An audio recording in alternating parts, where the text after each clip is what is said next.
दो चीजें हम लोगों को समझना बहुत जरूरी है बिफोर स्टार्टिंग दिस। सबसे पहला है सॉफ्टवेयर डेवलपमेंट लाइफ साइकिल। देखो, आईटी के अंदर जब भी आप कोई सॉफ्टवेयर पे काम करोगे तो एक लाइफ साइकिल होता है कभी भी एक प्रोडक्ट का, जिसको हम सॉफ्टवेयर डेवलपमेंट लाइफ साइकिल बोलते हैं। यानी कि जब भी कोई प्रोडक्ट बनेगा तो एक लाइफ साइकिल, एक फेजेस से होके वो जाएगा, एक उसका पूरा कंप्लीट फेज रहेगा, उसको हम लाइफ साइकिल बोलते हैं। जैसा हम घर बनाते हैं तो घर बनाने के लिए हम डायरेक्टली पहले घर बनाते हैं क्या? अगर लेट सपोज मैंने कोई जगह लिया है तो मैं, अगर मुझे घर बनाना है तो मैं डायरेक्टली घर बनाता हूँ क्या वहां पे? नहीं बनाता हूँ। मैं क्या करता हूँ कि उसको पहले जगह को एनालाइज करता हूँ, उसके बाद कितने बेडरूम, कितने क्या चाहिए पहले मैं डिसाइड करता हूँ, फिर मैं एक इंजीनियर के पास जाता हूँ, इंजीनियर से डिजाइन बना कर लेता हूँ। फिर वो डिजाइन अगर मुझे अच्छा लगता है तो मैं उसको ओके करता हूँ, अदरवाइज मुझे अगर उसमें कुछ चेंजेस या उसमें कुछ चेंजेस कराने हैं तो मैं उसको चेंजेस कराता हूँ, और उसके बाद फिर उसको डेवलपमेंट फेज पे लेके जाता हूँ, यानी कि उसको बिल्ड करता हूँ, है ना? एक लाइफ साइकिल होता है घर बनाने का भी। उसी तरीके से जब भी एक सॉफ्टवेयर बनाते हैं ना, तो सॉफ्टवेयर बनाने का भी एक लाइफ साइकिल होता है।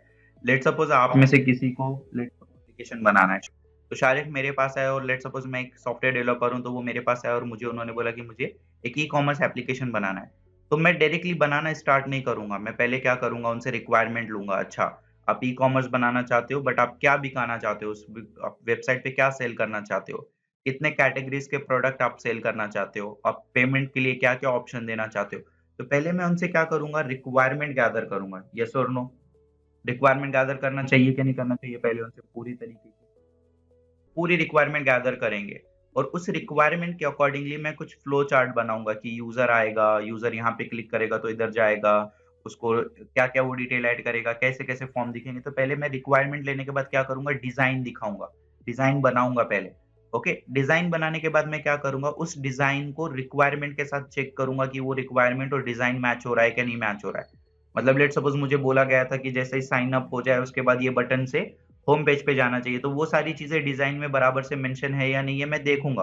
अगर वो सारी चीजें मेंशन की हुई सब बराबर है तो मैं क्या करूंगा, उसको इम्प्लीमेंटेशन स्टेप पे लेके जाऊंगा। कहाँ लेके जाऊंगा? इम्प्लीमेंटेशन, यानी कि डेवलपमेंट। फिर जब वो डेवलप हो जाएगा तो मैं उसको टेस्ट करूंगा कि जो भी रिक्वायरमेंट थी, जो भी डिजाइन बोला बनाया गया था, उसके साथ डेवलपमेंट इम्प्लीमेंटेशन हुआ है क्या नहीं हुआ है। तो टेस्टिंग करूंगा मैं, और जब टेस्टिंग सही हो जाएगी तो फिर मैं वो हैंड ओवर कर दूंगा, कि दे दूंगा, डिप्लॉय कर दूंगा, क्योंकि ये लो आपका प्रोजेक्ट ये बन गया है, और उसको डिप्लॉय कर दूंगा। और उसके बाद मैं उसको मेंटेनेंस करूंगा कि लेट सपोज कुछ बेसिक चेंजेस है, या कुछ डाउन टाइम करना है, या कुछ बैकअप लेना है डेटा का अंदर से, तो मैं क्या करूंगा, उसको मेंटेन करूंगा। तो ये बेसिकली एक सॉफ्टवेयर डेवलपमेंट लाइफ साइकिल होता है, जिसको SDLC बोला भी जाता है, सॉफ्टवेयर डेवलपमेंट लाइफ साइकिल। या इसको सिक्वेंशियल मॉडल भी बोला जाता है, क्योंकि आप इसमें सिक्वेंशियल काम करते हो, या इसको लीनियर मॉडल भी बोला जाता है। तीन चार नाम से इसको डिनोट किया जाता है, बट टेक्निकली ये कौन सा मॉडल है? Waterfall model. और वाटरफॉल क्यों नाम दिया है इसका? बिकॉज वाटर ऊपर से नीचे आता है। वाटरफॉल कैसा होता है, कभी आपने पहाड़ों में देखा है? ऊपर से नीचे आता है ना पानी। तो उसी तरीके से यहाँ पे भी जो प्रोसेस होती है वो वाटरफॉल की जैसी होती है, ऊपर से नीचे आती है। हम किसी भी नीचे से ऊपर नहीं जाते, हर स्टेप पहले ये स्टेप होगी, फिर ये और ये होगी। तो ये ट्रेडिशनल अप्रोच होता है कि traditional software development life cycle कुछ इस तरीके से होता था। बट इसका प्रॉब्लम क्या था मालूम क्या? कभी कभार क्या होता है, आज हम इतना रैपिड इन्वायरमेंट में रहते हैं कि हमने कुछ रिक्वायरमेंट ली, बट तुरंत 2 महीने के बाद या 2 दिन के बाद रिक्वायरमेंट चेंज हो जाती है। तो हम तुरंत ही, लेट सपोज मैं इम्प्लीमेंटेशन फेज में हूँ, और इम्प्लीमेंटेशन फेज में आने के बाद मेरे को रिक्वायरमेंट चेंज हो गई, तो मैं उसके लिए वापस नहीं जा सकता। मुझे पहले टेस्टिंग, डिप्लॉयमेंट और मेंटेनेंस करना पड़ेगा, जो ऑलरेडी रिक्वायरमेंट थी उसकी। और जो नई रिक्वायरमेंट है उसको मुझे नई रिक्वायरमेंट की तरह लेना पड़ेगा, और उसको भी एज अ नया कंसीडर करके उसको ये सारे स्टेप से लेकर जाना पड़ेगा। तो इसमें प्रॉब्लम क्या होता था कि लेट सपोज आप टेस्टिंग में हो और आपको कुछ नए रिक्वायरमेंट आ गए, तो आप नहीं कर सकते, आप बैक ट्रैक नहीं कर सकते इसमें। तो ये सबसे बड़ा डिसएडवांटेज था, क्योंकि इसमें हर स्टेप से होके जाना पड़ता था। इसी वजह से आज के टाइम में हम लोग एक नया अप्रोच यूज करते हैं। मतलब 99% कंपनीज अजाइल डेवलपमेंट यूज करती है। कौन सा डेवलपमेंट यूज करती है? Agile development. अजाइल का मतलब होता है फ्लेक्सिबल। अजाइल का मतलब क्या होता है? Meaning flexible software development life cycle, यानी कि अगर कोई चेंजेस आ भी गए तो आप उसको इजीली अचीव कर सकते हो। तो अजाइल सॉफ्टवेयर डेवलपमेंट में भी सेम स्टेप्स ही है, रिक्वायरमेंट गैदर करो, डिजाइन करो, डिप्लॉयमेंट करो, टेस्टिंग करो, डिप्लॉयमेंट करो, रिव्यू करो, यानी कि मेंटेनेंस करो, और रिलीज करो प्रोडक्ट को। बट इसमें क्या होता है, अजाइल का सबसे बड़ा बेनिफिट क्या होता है मालूम क्या, कि अजाइल में आप आपके प्रॉब्लम को छोटे छोटे पार्ट में डिवाइड करते हो। लेट सपोज शारीफ की रिक्वायरमेंट थी कि उनको ई कॉमर्स चाहिए, आपको पूछूंगा ठीक है आपको ई कॉमर्स चाहिए, बट आपको सबसे पहले, क्योंकि ई कॉमर्स वेबसाइट बनने के लिए लेट सपोज 6 महीने लग सकते हैं, तो हम 6 महीने वेट नहीं करेंगे। हम क्या करेंगे, उस 6 महीने में से लेट सपोज हम सिर्फ मोबाइल की कैटेगरी की सेल अभी लॉन्च कर देंगे, क्या कर देंगे, अभी 1 महीने के अंदर लॉन्च कर देंगे। तो हम सिर्फ फोकस करेंगे मोबाइल सेगमेंट के ऊपर और उसको क्या करेंगे, वन गो में, मतलब रिक्वायरमेंट गैदर करेंगे, बनाएंगे और चेंज करेंगे। और इसके अंदर क्या होगा कि अगर आपकी रिक्वायरमेंट लास्ट मोमेंट पे भी चेंज होती है, तो अजाइल का मतलब होता है फ्लेक्सिबल, तो आप वो इजीली अडॉप्ट कर दोगे उसको। ये एक मेथोलॉजी है, ये एक कंसेप्ट है, ये एक फ्रेमवर्क है, ओके। ये एक प्रोसेस है सोचने की और काम करने की। तो आप क्या करोगे कि वो चेंजेस को लोगे और इसको अचीव करोगे। तो ऐसे आप छोटे छोटे क्या करोगे, अजाइल के इटरेटिव वे में इसमें क्या करोगे, काम करोगे, मतलब लोगे, कंप्लीट करोगे, जाओगे, वापस से रिक्वायरमेंट गैदर, वापस इसको कंप्लीट। तो ये लूप की तरह क्या करेगा, काम। समझ में आ रहा है डिफरेंस दोनों में?